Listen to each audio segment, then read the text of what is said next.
Hi, and welcome back to the Mandarin Blueprint podcast. In terms of updates, it's one of those weeks again where we've been up to loads, especially with the character expansion. Phil is busy at work at the moment as we speak on doing that. But in terms of updates that will be relevant to you guys right now, that those of you who follow our content and follow our course will be interested in, not that much really. We're just getting on with it as usual.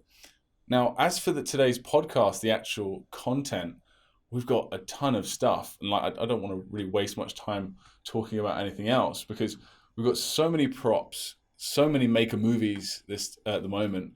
The content, the user-generated content, the comments from you guys just keeps increasing, and it's really good to see. I know I say that a lot, but it is. What can I say? It's what keeps us getting out of bed in the morning. Oh, actually, I always do this, don't I? I have got a good update for you guys. I want to give another shout out to Ija, who has not only finished all of the EPUBs. So this is for those of you who don't know Ija, she's a client on our course, and she's trained to be a doctor. She's in medical school right now. She's a coder, a mother of two, I believe, maybe three, and she managed to find the time. This is how much she loves our course, right? She found the time to go through all of our EPUBs. I should rewind a little bit. We have EPUBs for all of our content that is our longer form content, conversations, dialogues, where it's paragraphs or whole stories that we've written or edited so that you can read. And we put them in EPUBs with the native male and female audio at two different speeds there for you. We thought that was a great addition to the course, no extra cost. We didn't raise the price or anything. We thought, okay, we'll give everyone a treat, add that in. Ija, without talking to us first or anything like that, she just went and wrote some code for these EPUBs so that we can actually have some live text tracking. So like whatever the audio is saying, it's being highlighted as they're saying it. And she went and did this for, a few, right? And I think she did it for about 15 of our EPUBs or something like that. And I said to her, obviously, thank you very much. This is amazing. We're going to go and hire someone to do this. Could you tell us how you did this, right? And she went and she did the entire course, like all of the EPUBs on the entire course. She went and did them. I don't know how much time she spent. I imagine it was not an easy task. It wasn't a short task, right? So now all of the EPUBs, by the time this comes out, this podcast, all of the EPUBs will be updated. And rather than me explain how it works, just go to any lesson where it's a new conversation unlocked or new opinion unlocked, or in phase 4, or a new short story, or a new full story in phase 5. Go to any of these lessons, download the EPUB in the sidebar, and click the little speaker symbol, depending on what EPUB program you have. I don't know what it's going to look like for you exactly, but for me, I have Apple iBooks, and I see a little speaker that looks like a volume control. You just click on that and say, start reading. And you click start reading, and the audio plays. And not just that, wherever you click in the actual ebook, it will go to there and it will start from there. So you can just keep listening to a specific phrase or one sentence over and over again. It's a fantastic addition to the course. And thank you very much again, Ija. We granted her lifetime access for going to all that trouble, but it's still not enough. I'm sure that, it's just, thank you very much. It's great. And you guys, please go and check it out. You will love them. They're very, very helpful. Right, so let's jump in, as we usually do, into props.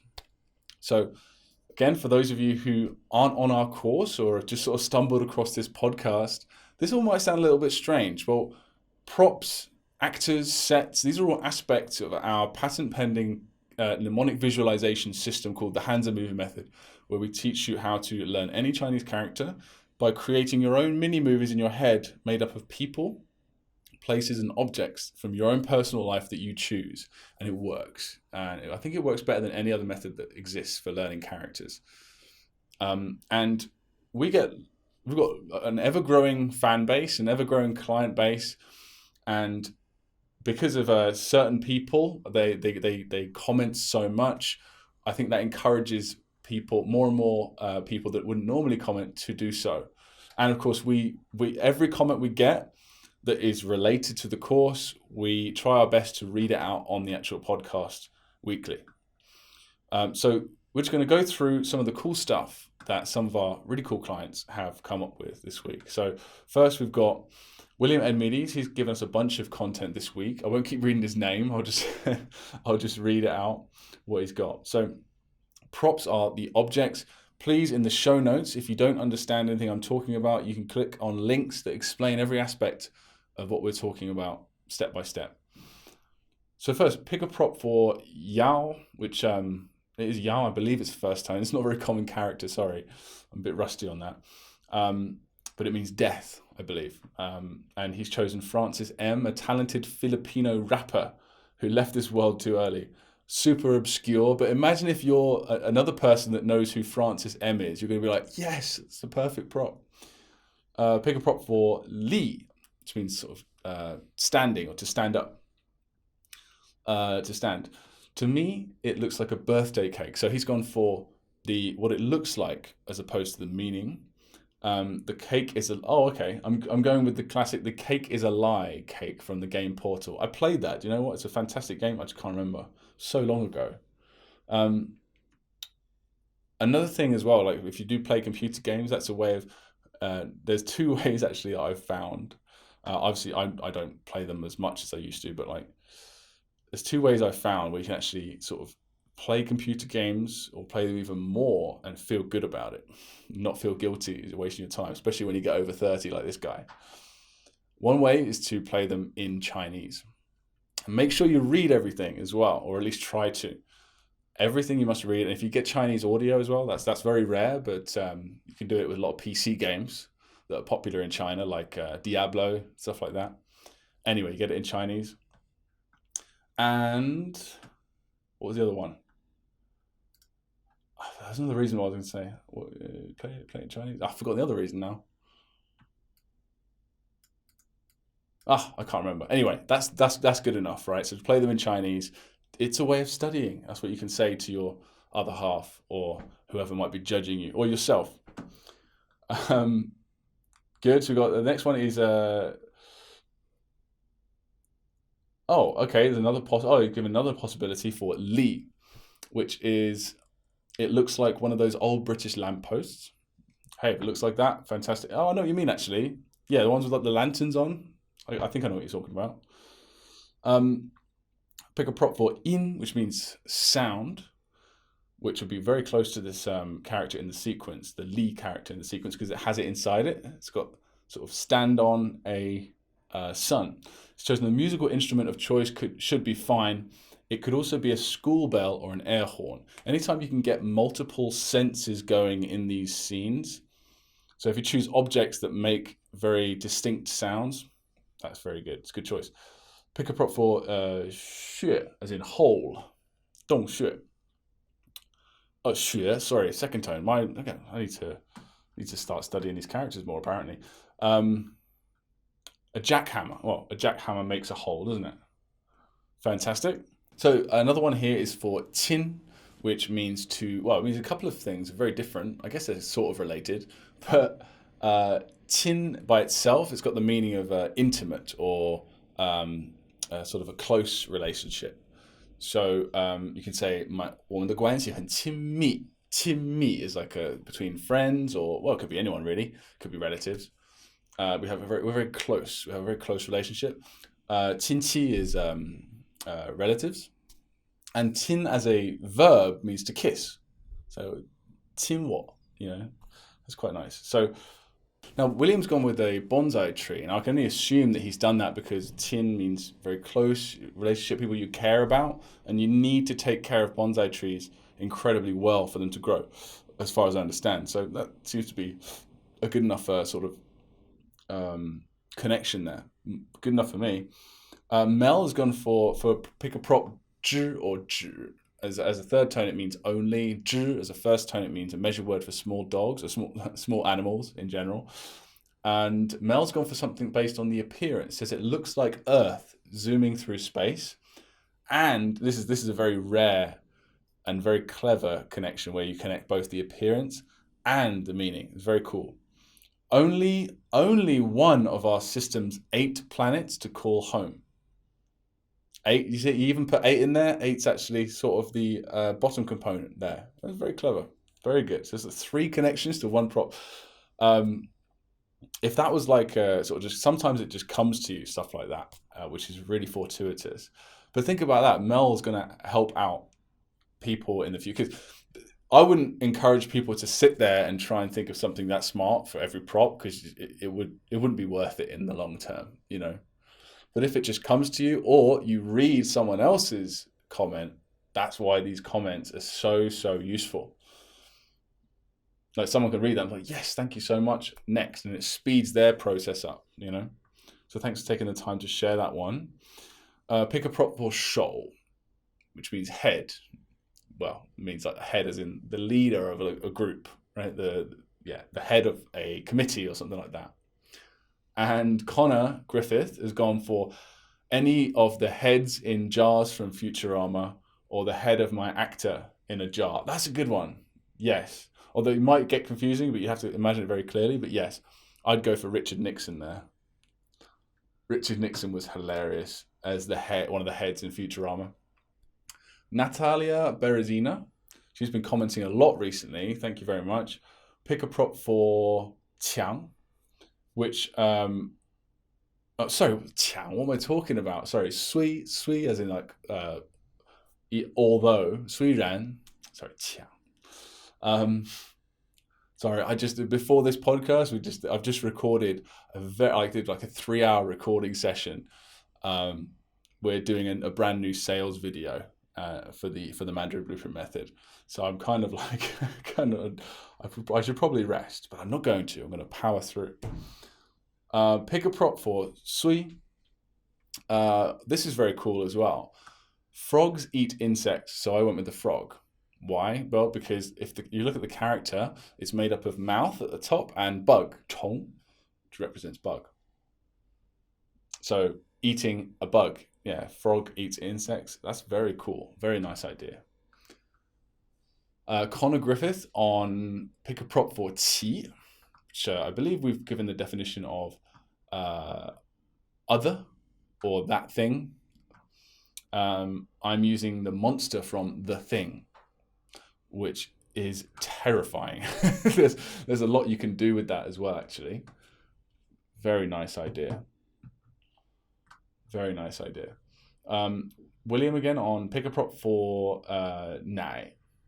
So this is a incredibly, one would say incredibly rare, but it's very rare as used on its own. It's used in only 1 or 2 words that in any sort of level of commonness, high level frequency. But it's a very important prop. It's used in like 牛奶, for example, or 奶奶, so milk or grandmother. He says, since nai, and you'll have to check the show notes for this, but this is a very interesting one because it actually does look, it's quite a good insight on this one. Since nai kind of looks like dao, like knife, but with a kink in it, which it absolutely does, I'm going with Cloud Strife's iconic sword from Final Fantasy. Final Fantasy VII. That was a giant blade with a couple of holes at the base. Well done. Lovely. Another one, this is Chad Wrestler's choice for the prop for head. The Futurama one that Connor chose earlier. He's gone with Red Skull, the head of Hydra in Captain America. You know, as I go, I don't usually say this because I get like references that I don't get, but I just have to say I've watched way too many films and TV shows in my life, and computer games as well. My word, my wasted youth wasn't so wasted after all. I'm getting all these references today. William EDMEADES on pick a prop for sh, meaning like corpse.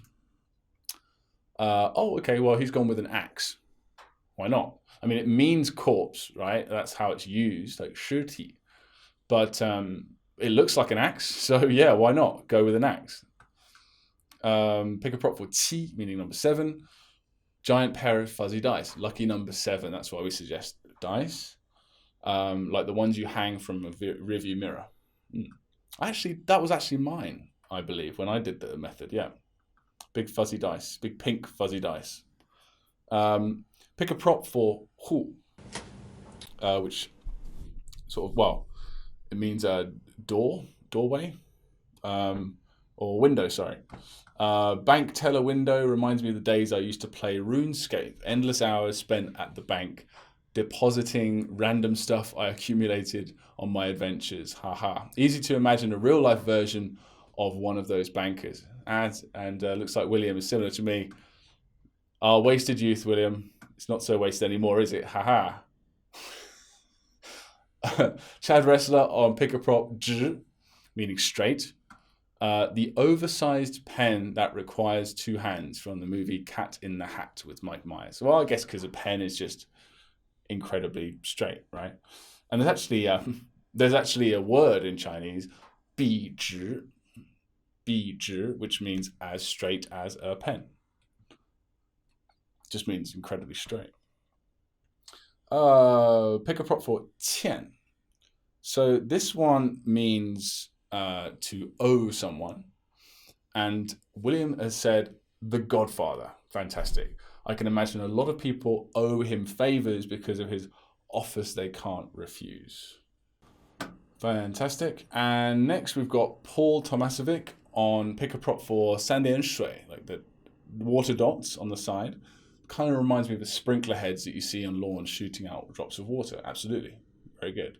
William EDMEADES on pick a prop for Wang, as in death.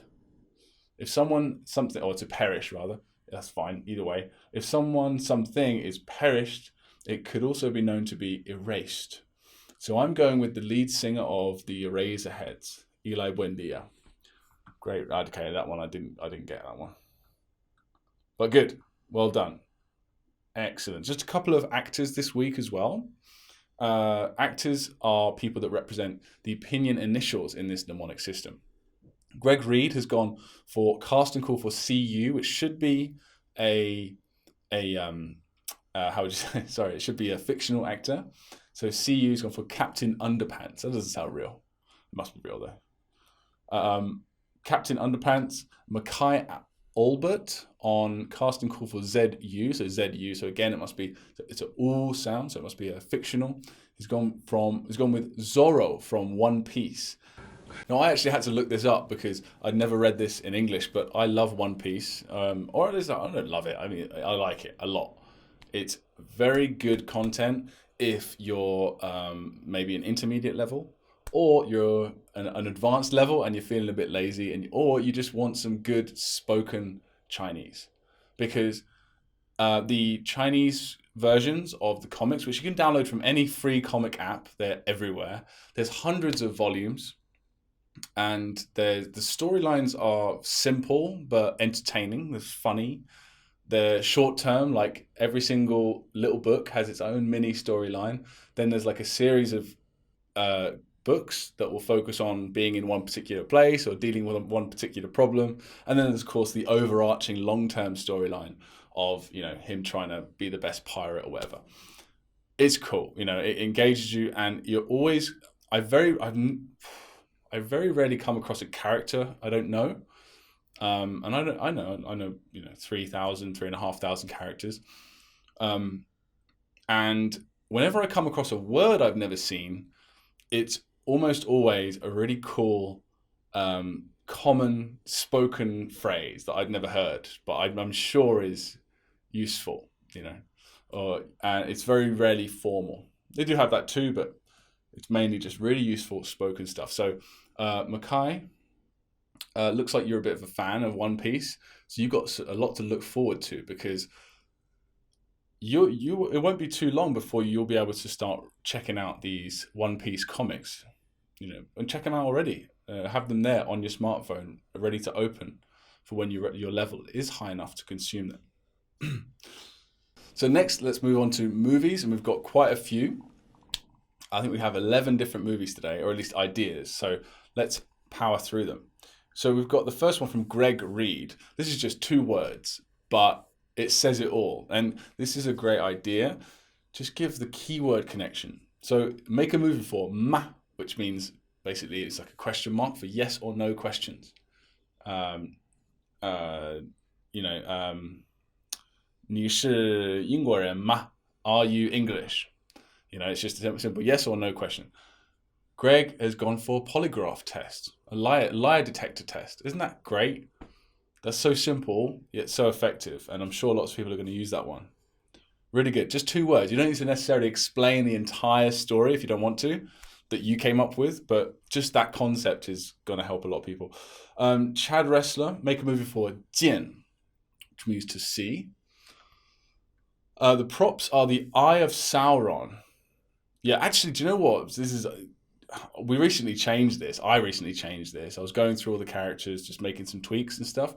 And we actually chose the top bit to be Mu, the eyeball, which is okay. You will be fine, right? If you do that, don't worry. It's not going to cause you massive problems or anything. But when we first made the course, that's what we decided on. But I've changed it to a cardboard box. You know, this one that's in like a chu. It's usually sideways like that, like a sort of C, like a letter C. But you can just choose the cardboard box, but make sure it's facing downwards. Anyway, Eye of Sauron and human legs. I'm visiting with my dad and stepmom in the backyard of my grandma's house. The Eye of Sauron is looming in the distance and has its eye fixed on our house. Suddenly, there's a large gust of wind, and my stepmom Janice is pulled into the Eye of Sauron, and all we can see are her legs, all distorted, sticking out from below the eye. And then the sky becomes black as night. The light disappears, and then Mike Wazowski, he's the eyeball guy, I guess. Is he? Mike Wazowski? Jian. Huh. Descends from the sky shouting, "Did you see that transformation?" So you've gone for Mike Wazowski and the Eye of Sauron. So they're both sort of represent. I don't really get that bit, but overall, fantastic. Yeah. Also, we've got sort of a couple of. Chad is quite an aural learner, so he can rely on audio quite strongly. I'm not, right? People saying stuff in my scenes does nothing for me. I forget it immediately. Even songs, I'm not very musical. Even songs don't help that much, you know. But this obviously works for Chad. If it doesn't work for you, try and make a more visual connection to the meaning. Ija and Rahi, our star student, one of our star students, I should say, on Make a Movie for Who. Hulk. Hulk in my bathroom. This scene has a double entendre of making a deposit. Nice. Well done, Ija. Always good for the puns and the double entendres. William EDMEADES on Make a Movie for E, which means meaning. Yoko Ono, so that's the YI. Childhood bathroom, giant stereo speaker, that's the in part, and heart at the bottom. So let's see what he does. Yoko is standing. Oh yeah, so obviously this is one of his with an abstract meaning, right? Meaning is abstract. Yoko is standing in the bathroom with a heart still beating in her hand.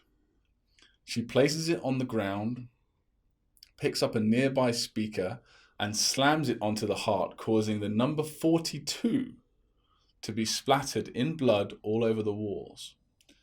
She suddenly realizes the meaning of life, the universe, and everything. I love the concept. A lot of people would have problems with this one, though, because, or possibly have problems. I would say possibly, maybe, I don't know. But having digits or letters is exactly the opposite of what we're going for, right? Because your brain is very bad at remembering individual digits. That's why we don't have the number 10 to represent number 10 in Chinese. We don't have the number 9 to represent number 9, or number 6 to represent number 6. We don't do that because our brains, for some reason, well, we know why, because we never had a reading. We didn't start reading until a fraction of our existence ago. So our brains aren't built for it. So overall, I would, you know, it is a really entertaining concept. I know what you're going for. What is it? The Hitchhiker's Guide to the Galaxy. It's great. But I just think the number 42 in 3 months, you might be like, unless there's other references to the Hitchhiker's Galaxy there. Like maybe you had Stephen Fry sort of narrating the whole story, perhaps. Or Martin Freeman, whatever. I don't know the newer movie version, sorry. I realise that actual fans of The Hitchhiker's Guide to the Galaxy do not appreciate the recent movie. But anyway, you get the idea. Try and stay away from actual numbers and actual letters if you can. Ija, make a movie for suo. Keyword is all, as in soyo. It's actually really hard to find a keyword for this one, but that's the one we chose. Actor is SpongeBob. Good. Su. And my other house is the set. Props are a bank teller window. That's the hu part. Food scale. That's the jin part. Yeah, jin is half a kilo in Chinese, so we recommended a scale for that. So, we've got a backstory. Okay. For su, as in to accuse, SpongeBob was accused of altering the recipe of the Krabby Patty. I remember this story. And he had to hold a rally to prove his innocence with a megaphone. Yes, a food scale to measure all the ingredients perfectly, and a drop of secret formula from Krusty Krab. For suo, so it's going to be related to this, I guess, SpongeBob was feeling dejected. He had given his all, and still the citizens of Bikini Bottom didn't believe him. He carried his food scale and walked up to a bank teller in my bedroom and said that he wanted to pawn off all his equipment. The bank teller asked, all of these? So I guess with some body language and gestures to show the idea of all. SpongeBob nodded, and he went on with his life, spectacularly churning out glorious amount of internet memes for a living. One of the best memes as well. Great one, Ija. William Edmeades for make a movie for Jan, which means to stand. It could also mean like a station, like a stop, a bus stop or a train station. Actor, my cousin Jake. Bathroom of my auntie Anne's house. Famous portal cake, which he recommended earlier, and a giant liquid soap dispenser for Jan. Liquid soap dispenser. Don't get that reference, but you do. It's open mic night in the bathroom of my Aunt Anne's house, and my cousin Jake decides to take the stage. He grabs a giant soap dispenser off the sink and very Seinfeldly says, "Soap, huh? Soap's pretty weird, right?" But unlike Seinfeld, before he could finish, he got booed off the stage with a cake being thrown at him. So he's going off the idea of stand up. He's standing up trying to be funny. I should do that in a Seinfeld voice, but I'm not going to. Great. Yeah, that's a good one. Soap, huh? Soap's pretty weird, right? All right, good. Zach Morgan on make a movie for Xi. So he's this is what I like to see. Someone's just like saying thank you to another user for your awesome story. He says he's responding to this story. I'll just quickly say this. So Xi means breath, and it's made up of zi, which means self at the top, which we said to choose your nose, which is actually what it used to be, and heart below that. And the story originally was, I have my actress outside the entrance of my null final, and her nose grows to a giant size, so much so she can't breathe. And then she falls to the ground, grabs her chest, and I have to perform a CPR to revive her and get her health back. My prop for Xin is a heart, but I haven't used a literal external heart in this scene. Do you think that will confuse my brain in the future? And I believe, if that was me answering that now, I would have said, yes. Yeah, use the real heart, just put it on top of her. Let's do that. Anyway, Zach Morgan's commented on this and said, I like your scene, and I also have an external heart as my prop. What if, as you are doing CPR, a heart comes shooting out of your actor's giant nose, allowing her to breathe again? Kind of gross, but maybe that will help you to remember the component. Hope this is helpful. Yeah, I love seeing that as well. So it's not just to say thank you, it's also to improve the stories. Zach's got his own story here. I have my actress this is for make a movie for Ji, as in this is means self. I have my actress in the living room of my childhood home. She is trying to cast a fishing line across the room into a cardboard box that is laying on its side. That's what the two props are for this, a fish hook and a cardboard box. As she swings the rod backwards, she catches the hook on herself. And when she tries to cast the line, she pulls herself over forward into the box. Fantastic. Simple. That's my sort of favorite. I don't know about Phil, but my favorite stories, well, it's hard to say. I do like the ones with puns in them, but my favorite stories are the ones that are just so simple. The simpler, the better. As long as they go by all the guidelines we lay out and stuff. Not too simple, so nothing happens. But that's I think the brevity is what you want to go for. Really good.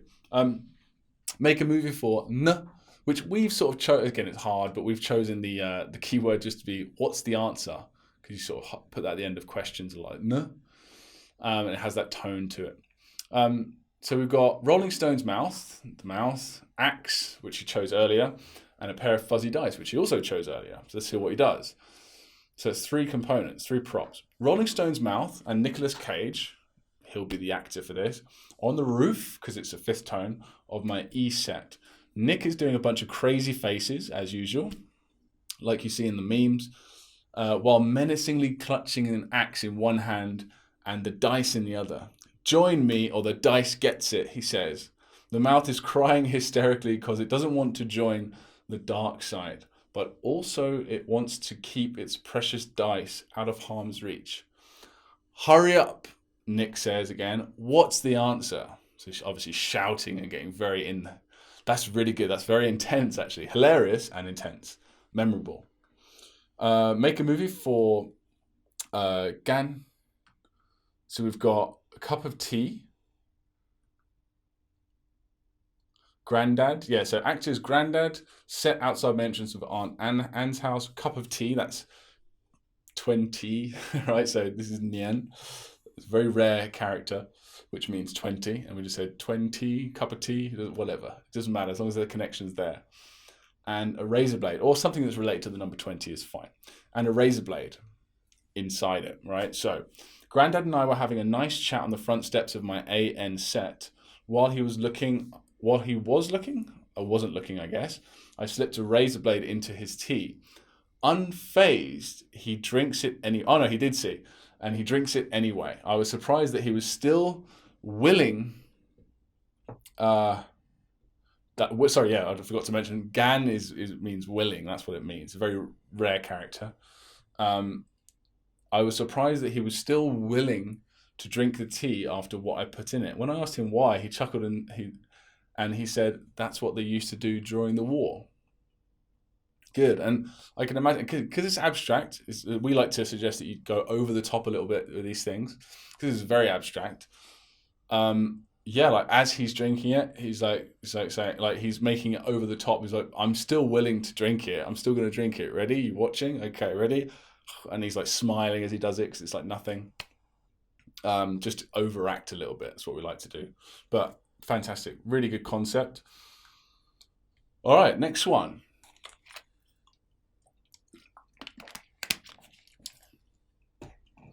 This one is for make a movie for Hua, which is flower. Optimus Prime. Hua means to transform, the bottom component. So transformer, right?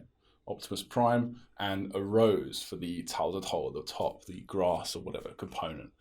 Optimus Prime and the Hulk, were battling it out outside of my A set when all of a sudden Hulk stops and says, "Whoa, whoa, whoa.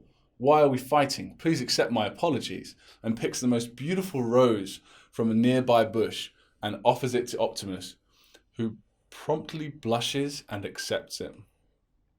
Now this one, right, because you're using the prop, but the prop is becoming so prominent in the scene that it's also the keyword. That's possible, you know? And because the character is so common, you're going to be seeing it a lot.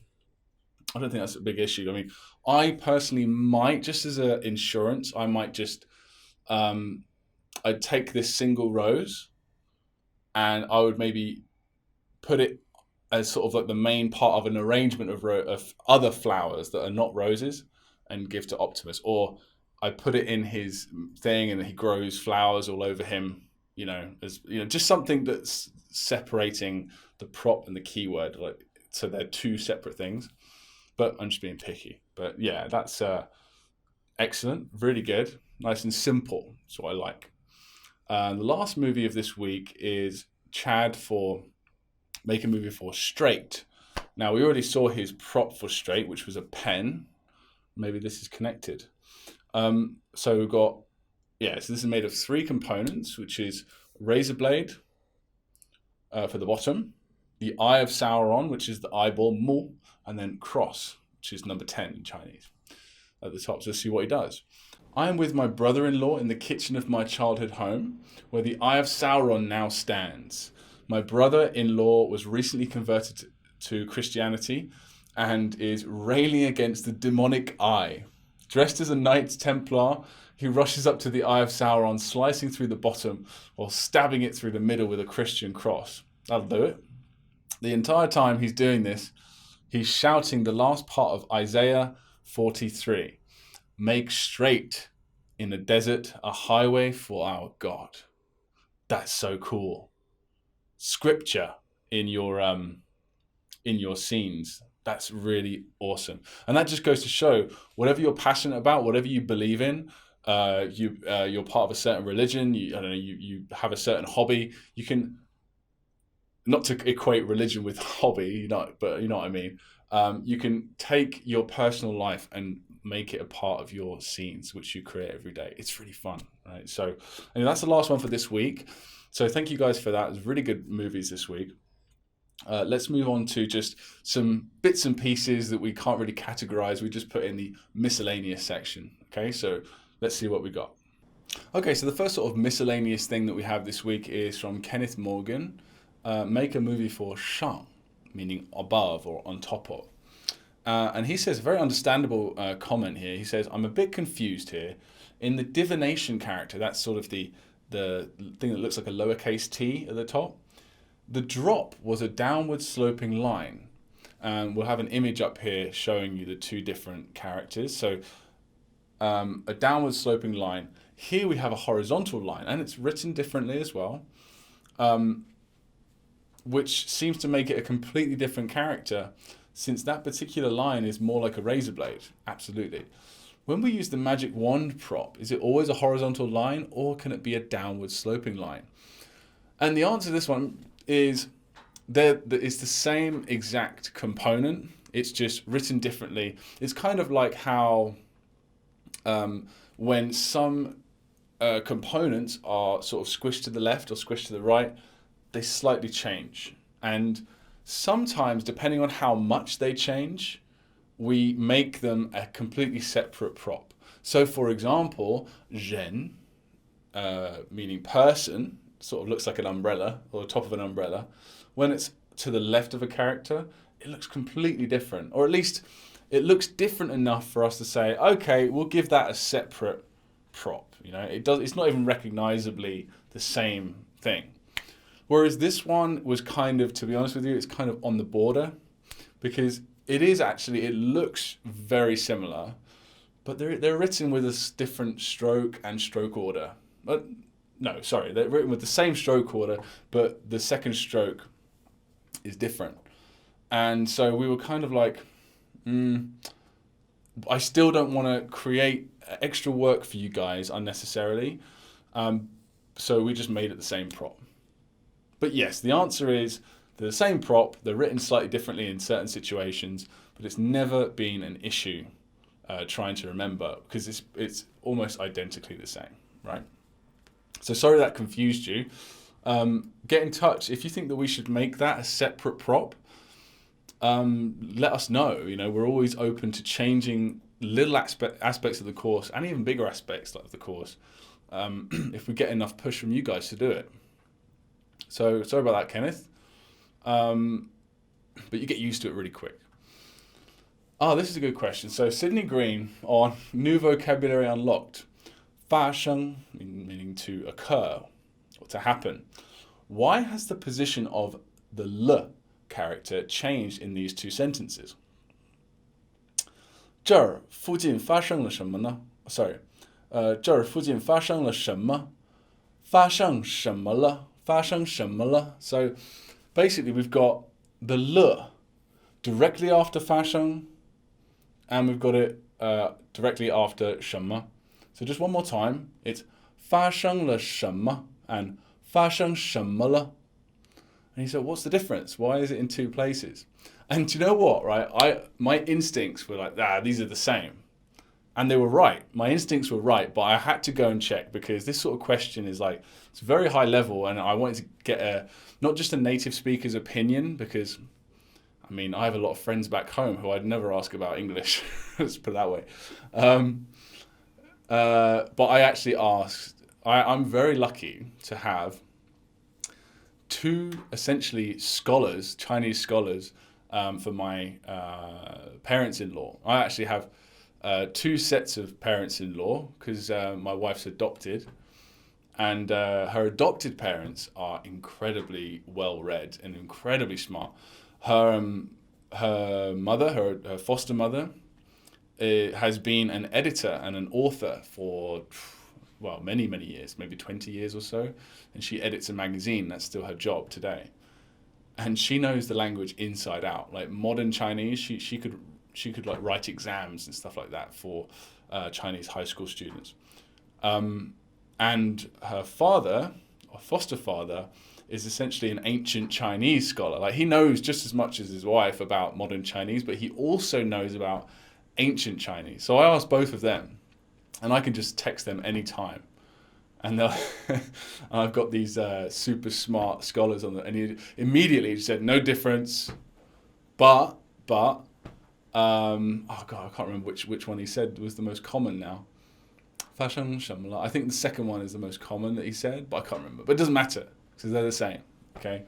But yeah, you know, English has that too. I think I bet a lot of languages have that slightly different usage of the word or position of the word, but it's exactly the same meaning. It's all about personal habit. But it's a good question. Sydney asked a lot of good questions, so you can tell he's going to do well. Cora Ashley on problem initial X and simple final I, or YI. This is for Xi. OMG, thank you. The tongue position makes all the difference in the world. Absolutely. So she's talking about putting the tongue behind the back teeth here to say ji, qi, xi. It says, my pronunciation has been the biggest obstacle for me in actually attempting to speak Chinese to someone other than myself in the mirror. I'm a new student, but already your course is really helping me gain confidence to actually speak to people in public. Thank you. And that is the magic of pronunciation. If you spend a bit of extra time, not just in the beginning, but throughout your early learning sort of stages, right?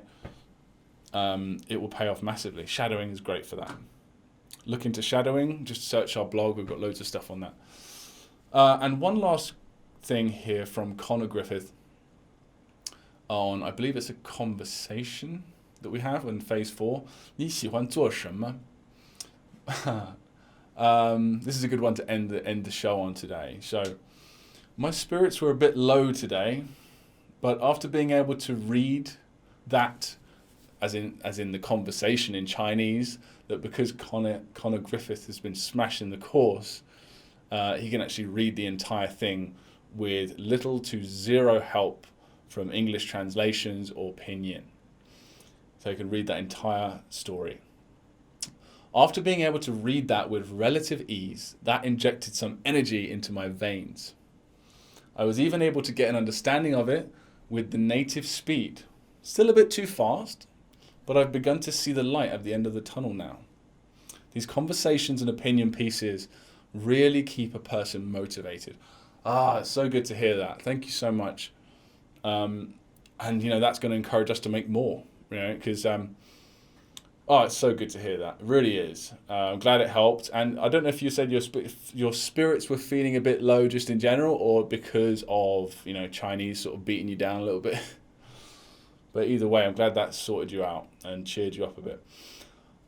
And, you know, guys, if you're on the course and you've sort of been dilly-dallying, you haven't really been, you always, things have come up in your life and you just sort of put it to the side, that's fine. But the sooner you get on it and the sooner you start building habits and working your way through it every day, the sooner you start to have breakthroughs like that. And they do feel great. And you guys are so lucky to be at this stage. I mean, the grass is always greener, right? So like when you're a beginner, you're like, oh, I want to be able to speak and read like more novels and stuff. But the real fun part, the really, really fun, well, I wouldn't say the really fun part, but like it's different kind of fun. It's more like quick dopamine that you guys get when you're a beginner, because you have so many victories in the early days, especially with this course because it's so good, right? And you get to watch yourself just smash through. Okay, now I can read and write characters. Now I can read and write words. Now phrases. Now sentences. Now I can read and write entire stories. You get these breakthroughs weeks between each other. It's great. So anyway, keep up with the course. If you're not on the course, but you've listened to this entire podcast, you might as well just go and sign up. You get, at the moment we have a 20% discount, and it's 30-day guarantee on everything. So if you don't like it, you can ask for your money back and we won't ask any questions. You can even send us a nasty email how terrible we are. I don't care. Just try it. It's the best thing out there. And I wouldn't say that and risk looking silly if it wasn't true. So thanks very much, guys, again for listening. I've had a good time. And thank you for all these awesome comments and questions and just adding stuff to the course constantly. Keep the comments going. Just remember, we don't directly answer comments on the platform. We only directly answer emails. So if you want to email us to get a direct answer quickly, contact@mandarinblueprint.com. And I will speak to you in a couple of weeks. Thanks, guys. See you soon.